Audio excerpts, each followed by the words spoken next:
Em parceria com o governo federal, a Secretaria de Turismo do Estado de São Paulo selecionou Taubaté para oferecer, mais uma vez, cursos à distância por meio do Pronatec. As inscrições vão até março. Os interessados precisam vir aqui na Secretaria de Turismo e Cultura de Taubaté, das 8 horas da manhã às 6 horas da tarde. Mas para saber certinho como é que faz para fazer essa inscrição, se candidatar a uma dessas vagas, nós vamos conversar com a Daniele, que é coordenadora municipal do Pronatec. Olá, Daniele, conta pra gente, para quais cursos são essas vagas que estão disponíveis? As vagas disponíveis são 40 vagas por curso. Os cursos são assistente administrativo, assistente de recursos humanos, inspetor de qualidade, língua brasileira de sinais e inglês e espanhol básicos. O candidato ele precisa ter algum pré-requisito para se candidatar a uma dessas vagas? Precisa ter um mínimo de 15 anos, tá? E para as vagas de inglês e espanhol, ele precisa ter o Fundamental 1 completo. Para as vagas de assistente administrativo e assistente de recursos humanos, o Fundamental 2 completo. Daniele, essas vagas, elas atendem à demanda de profissionais aqui da nossa região? Sim, atendem, inclusive, essas vagas, elas em outros casos do Pronatec, eles mandaram algumas outras vagas e aí eles foram pesando pela procura, inclusive, que foi tendo. A gente já falou que o candidato precisa vir aqui na Secretaria de Cultura e Turismo de Taubaté, das 8 às 18. Precisa trazer algum documento? Tem mais alguma outra coisa que precisa fazer para se candidatar? O candidato ele precisa trazer um documento com foto e o CPF para poder fazer essa pré-inscrição. No caso, ele não pode ter inscrito em outro curso do Pronatec, que aí é só um curso por CPF. E como essa parceria vai beneficiar a qualificação profissional dessas pessoas que forem selecionadas?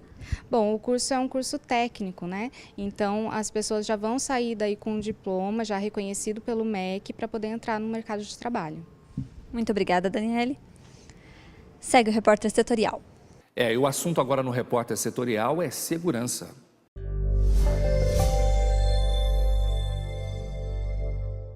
Então vamos às notícias. Uma moradora do bairro Jardim Modelo, em Guaratinguetá, foi surpreendida ontem à tarde ao encontrar uma bolsa com uma submetralhadora em frente da casa dela, além dos 2 carregadores e 7 munições. Todo o material encontrado foi apreendido pela PM e encaminhado para investigação. E uma empresa de ônibus foi assaltada na madrugada deste sábado no bairro da Cruz, em Lorena. O crime aconteceu na garagem da empresa e, de acordo com a Polícia Militar, um homem armado encapuzado rendeu o vigia e fugiu com um malote de dinheiro. Ninguém foi preso e ainda não há informações de qual valor teria sido roubado e nem se havia mais pessoas no momento da ação. Depois de uma denúncia anônima, 3 homens foram presos no domingo à noite por caçar pássaros silvestres na Serra da Bocaina, próxima à rodovia Sebastião Diniz de Moraes, no trecho de Bananal. Um dos suspeitos já teria sido preso por 2 vezes pela prática do mesmo crime ambiental. E daqui a pouco eu volto com vocês para o da redação. É com você, Paulo César.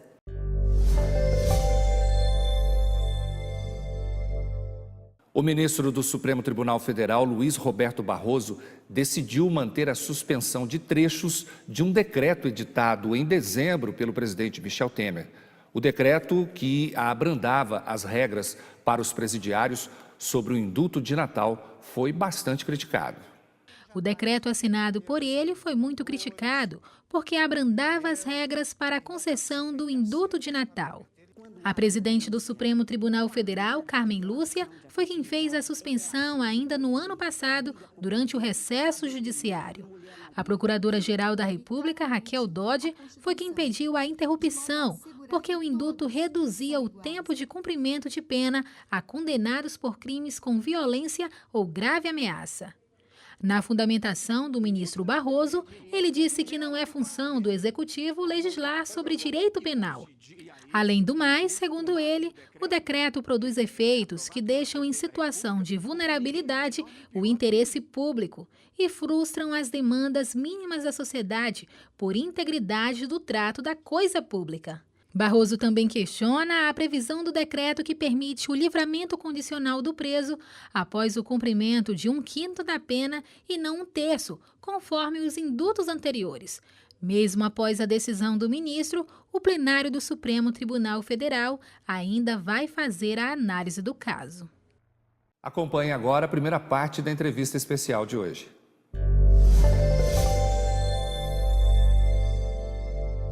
Hoje nós vamos tratar de um assunto muito delicado, a relação entre irmãos. Antigamente as famílias eram mais numerosas, eu acho que era até mais difícil, ou não sei qual era a técnica que o pessoal usava. Mas para evitar que a gente fique aqui discutindo o sexo dos anjos, nós trouxemos uma especialista nessa questão, a Tamires Carrasco, psicóloga, está hoje aqui com a gente. Tudo bem, Tamires? Tudo bem. Satisfação muito grande tê-la conosco. Eu que agradeço o convite. Olha, em causa própria eu vou contar aqui uma história. Éramos 3 irmãos, a mais velha já se foi, e vovó que tomava conta, porque mamãe trabalhava fora, né? Naquela época a mulher trabalhar fora era um espanto, né? Ela cuidava da casa, fazia comida, mamãe corria atrás do sustento da família junto com o pai. Então vovó que tomava conta da garotada, era uma confusão, era tênis pendurado no lustre, quando a mamãe chegava era difícil. E a história dos brinquedos, né? Para evitar conflito, ela dizia que os brinquedos eram dela. E aí a gente ficava, olha, se deixar o brinquedo comigo, eu cuido bem dele, vai ser... Como é que essa história se conjuga hoje com tantas mudanças de comportamento também? Bom, é muito importante, né, uma história como essa, porque estimula os irmãos a dividirem, né, a emprestarem, porque como o brinquedo era da mamãe, era sempre um empréstimo. Então, eles cuidavam para ter sempre aquele brinquedo, né, e vocês tinham a oportunidade de trocar o brinquedo entre si, né. Hoje, como você falou, as famílias estão menos numerosas, então, muitas vezes, é só uma criança ou 2 no máximo. E a família, às vezes, acaba tendo que estimular isso em casa, porque na escolinha tem o dia do brinquedo, muitas escolas fazem, justamente para estimular essa divisão. E na escolinha tem a mordida. Isso. É terrível, meu filho chegava em casa cheio de mordidas dos coleguinhas. É complicado também. E é super importante a escola trabalhar, né? Quando percebe, por exemplo, essa questão da mordida, é uma demonstração da criança, né? É uma agressividade, muitas vezes, que deve ser trabalhada. E entender o que está acontecendo, que essa criança, às vezes, passa dos limites e acaba machucando outra criança o tempo todo, né? Muita confusão também nessa história, o pai vai lá reclamar, olha aí, mordeu meu filho. Mas também está esquecendo que o filho dele também está mordendo o outro lá. Né? Sim, muitas vezes tem aquele pai que também estimula, tem que morder de volta, bate nele. É isso mesmo, Olha aí, se você chegar em casa chorando, eu vou bater em você. Vai lá e morde ele também, né? E isso não é muito bom, porque aí estimula a agressividade da criança e o tempo todo ela vai querer agredir para conseguir as coisas.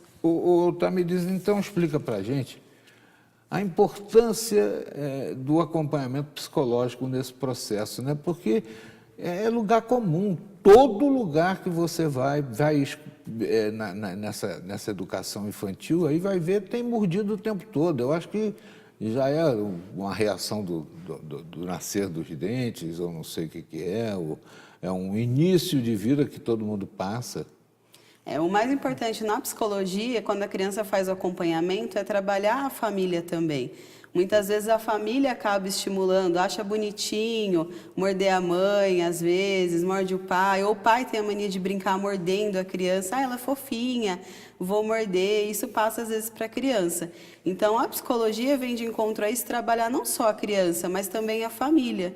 E muitas vezes fazer orientação dentro da escola, né, com os próprios professores, diretoria, para saber conduzir a situação, porque muitas vezes o professor acaba também não sabendo lidar com esse tipo de atitude da criança. E começando então do início, né, como é que deve ser a preparação da criança para o convívio com os irmãos? O irmãozinho está chegando, a criança começa a olhar entre as pernas por baixo assim, o pessoal já fala assim, vem irmãozinho aí. E aí fica, no início, uma expectativa de chegada muito interessante, mas depois que chega, a briga começa.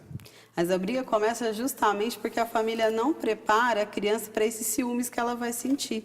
Né? Para essa questão que o irmão não é só uma pessoa que vai vir para brincar, que vai vir para fazer as partes boas, né, que tem de ter um irmão, mas ele vai vir para dividir. Então, essa criança, muitas vezes, ela não é preparada para dividir o colo, para dividir a atenção, para dividir tudo com o irmãozinho. Então, o interessante é a família preparar que essa criança vai ter algumas divisões. Ela vem e divide os pais, divide os tios, divide tudo com o irmãozinho. Lá em casa, um era padrinho do outro, sabe? E a minha irmã, acima de mim, 5 anos mais velha, era minha madrinha, mas me socava bastante. Mas ninguém podia encostar a mão em mim. Ela ia para a rua e enfrentava batalhões de gente que estava me maltratando, ela quebrava o pau. Mas internamente ela me dava uns catiripapos bons. É aquela questão que às vezes o irmão é protetor do irmão mais novo, né? É. E a família pode trabalhar isso também, né? Trabalhando principalmente as questões de aptidões, porque muitas vezes fica aquela questão de comparação. Olha, seu irmão mais novo consegue isso, e você? O que você consegue fazer? E às vezes o irmão mais velho, na tentativa de estar sempre em primeiro lugar, conseguir fazer tudo melhor, acaba muitas vezes agredindo o irmão mais novo. Eu era o caçula, então o chinelo passava da mais velha para a mais nova e da mais nova para mim. Eu sempre pegava o chulé. É uma coisa que deve ser evitada, isso? Deve ser evitada principalmente para fazer essa parceria entre os irmãos.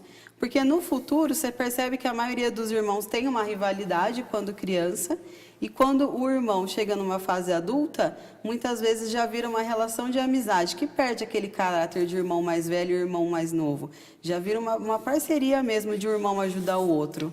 Ô, Tamires, uma outra coisa importante, né? Esse ciúme que há entre irmãos, é uma coisa natural ou é uma coisa que tem que ser evitada? Mas eu vou te pedir para a gente avançar no tema na volta da entrevista. Tamires Carrasco, psicóloga, está hoje aqui conosco avaliando o relacionamento entre irmãos. E ela volta já já aqui.